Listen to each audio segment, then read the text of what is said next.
This week I'm showing you all the equipment which I use on a regular basis and helps to make my life as a filmmaker a lot easier.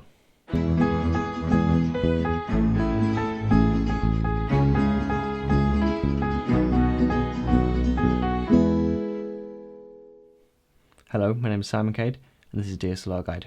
So when I first started this channel, I made a video called What's in My Camera Bag. I wanted to do an update to that, which had 3 parts. So it's going to have the first part, which is about what's in my main camera bag, and then I'm going to talk about audio. I'm also going to talk about lighting equipment. So we get a full range of the equipment, and yes, that's what I'm going to be doing today. Now, all of the equipment will be listed in the description. There'll be a link to where you can find all the product links for UK and US, so you can check that out. And yeah, let's get started. So firstly, let's talk about cameras. The main camera I use is the Canon 600D. Now this is the 650D, but the majority of the time I use the 600D T3i, which is a very inexpensive camera which works very well when you get it in good light. So with that I have the 70-200 2.8L, and then I also have the 17-50 2.8 VC. So these are a great combination, and that pretty much covers me for most occasions, and I've been really happy with those 2 lenses. Now there are a couple of accessories that I think are pretty essential for the 600D. The first one is the battery. So this is the LAN portable battery, and this enables you to have about at least 4 hours of battery life continuously. So that's very, very helpful. And then the other essential accessory is an external viewfinder. This is the Camera QV1, and it simply attaches onto the back with a little magnet and stops the sun from reflecting off the screen, and also gives you an extra point of contact. So that's pretty nice. The next thing is an ND filter. This is the Genus ND filter, and this is a 77mm one, which means it will work on this lens. And then I have a step-up ring which allows it to work on this lens. That way I only need one ND filter for the 2 lenses.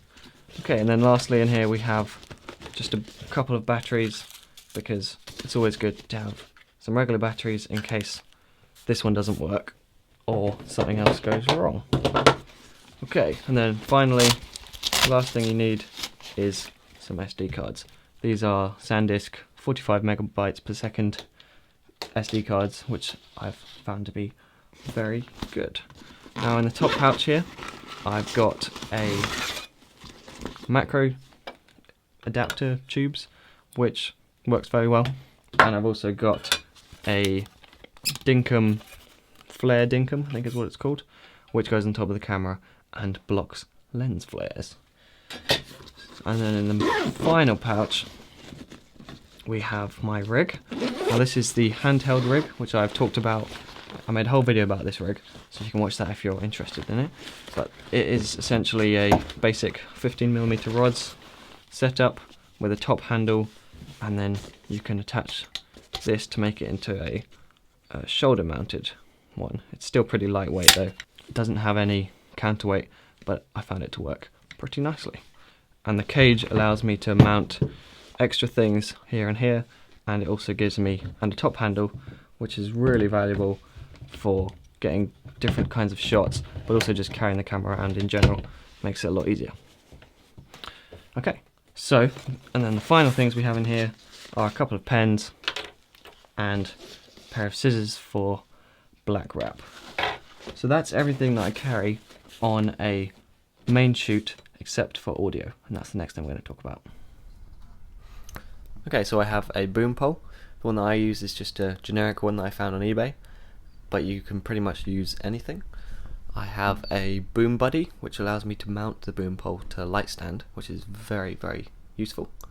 Then in the main case, I like to keep the Rode VideoMic Pro. Now this is my main on-camera microphone, so I use it mostly just for sync audio, but the idea is that it lives on the camera because it can actually pick up good quality audio straight into the camera because it has the 20 dB setting. Now I also have some headphones and the Rode VC1 cable, which is great for the video mics. And then I also have my main microphone, which is the Rode VideoMic. Now this one is great because you can save a lot of money compared to the Pro, but it works just as well when you plug it into an audio recorder. It just doesn't work very well plugged into the camera. So that's perfect for going on a boom pole, and I use it all the time. Now I also have a lavalier microphone. This is good for some interviews, but it's best for when you need to hide a microphone in a wide shot, for example, or if you're doing a live event where there's a public speaker or something like that. It works really well. And all of these microphones go into the Zoom H1 as the main audio recorder so that you can record it to an SD card. Now I also have a spare battery for the video mics, which is always useful. And the thing I forgot to mention in the video was the grip, which allows you to handhold the Rode video mic and also makes it easier to connect to a boom pole. Okay, so now let's look at lighting equipment. Now you can see how much of a difference it makes, because this shot here now is just using the regular lighting, and it really does make a huge difference. So this equipment is really, really important. So firstly, let's take a look at this light. This is my main light I've been using recently. It's really powerful and is daylight balanced. These are 2 fluorescent bulbs, and this will cost you about £140 for the light and the bulbs separately. But it is a really bright light source and just works brilliantly as a key light. And I think I've talked about this in another video, but it's just really, really good. And then I also have some LEDs. Now the LEDs are nowhere near as bright or as good color accuracy, but they are battery powered, which is super, super helpful. So again, I've got the R300 ring light. So this is a more expensive one than the other LED. This is the Aputure AL-5280, and these are pretty similar, and it's hard to make a decision about which one's better, but those are pretty nice for low cost LEDs. Now I've got a simple extension lead for the fluorescent lights, and then of course plenty of batteries for the LEDs. You can't have too many of these, and these work with all kinds of LEDs, so they're really good batteries to invest in. Those are the Sony NPF style batteries. So the next most important thing with lighting equipment is sandbags, because safety should never be overlooked. Put some sandbags on your light stands or C stands. Make sure stuff doesn't fall over, because it's just not worth it. No matter how good your lighting looks, you want to make sure everything gets sandbagged straight away so that you don't have any falling over of equipment. Now, the next thing, we have tape. Now you can see how these reflectors, which is going to be the next thing I was going to talk about, are extremely energetic. The small ones are the crazy ones, but they are pretty nice for bouncing light. They're the 5-in-1 reflectors, so they can diffuse light, bounce light, or block light with the other side. But that one especially is a bit crazy. This is a 32-inch one.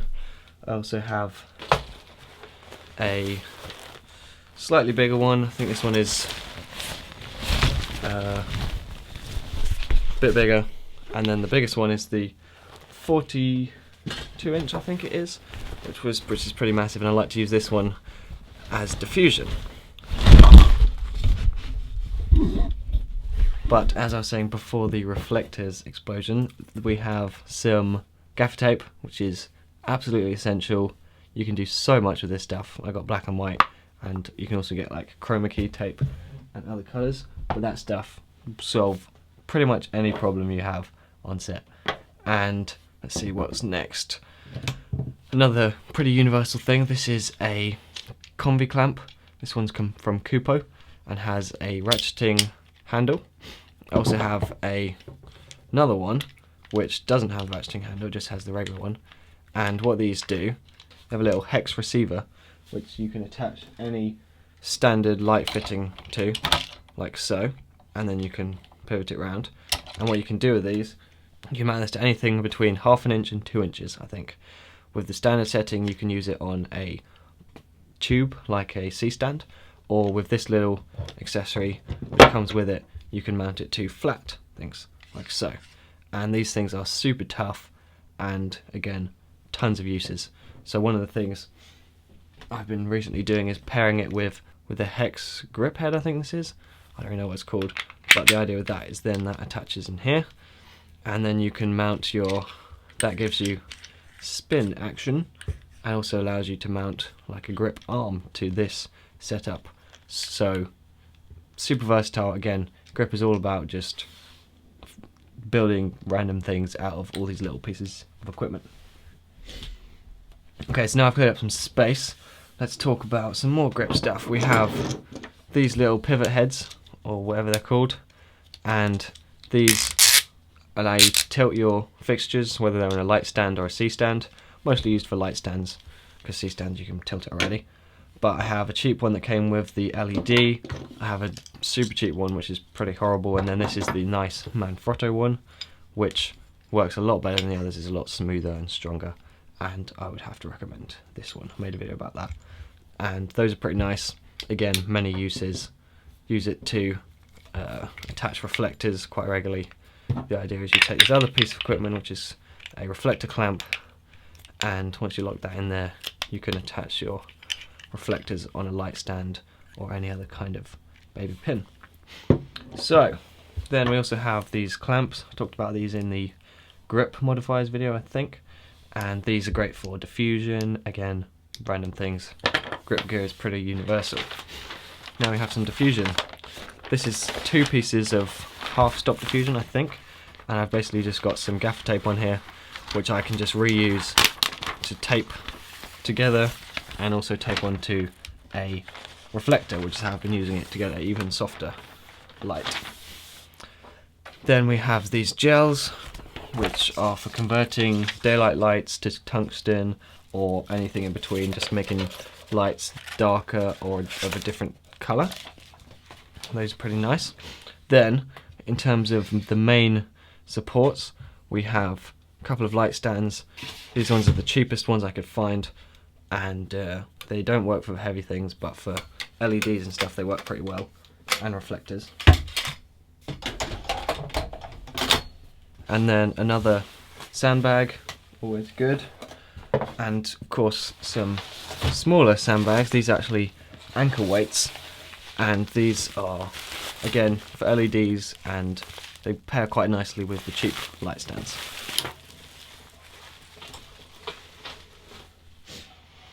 Then we have black wrap. This is another one of those universal grip things, in that it's just a way of cutting light, blocking a light source you don't want to interfere with your scene, and flagging and doing all kinds of stuff. Then we have the C-stand. This is a C-stand kit from Kupo. It is essentially a really heavy duty light stand with a grip arm and a grip head, so you can attach any light or anything wherever you want to. It's pretty versatile, and you see on film sets they'll just have hundreds of these things. They are, if you're doing lighting stuff and you haven't got a C-stand, you should definitely think about getting one, or 10. So then we also have this Lux Meter. This is a cheap version of a spot meter or whatever those things are called, and this basically measures how much light is in this room. So at the moment I've got 61 lux, which is pretty dark, and you can convert this to f-stops or anything else, but the way I like to use this is you hold it up to someone's face and you can see the ratio between the dark side of their face and the lighter side of their face for when you're doing like key and fill ratios. To be honest, I haven't really used it, but there is potential for doing fine-tuning of your lights, because it will tell you how bright everything is. Now I think that is everything. So I hope this has been a entertaining video, and I'll see you next time.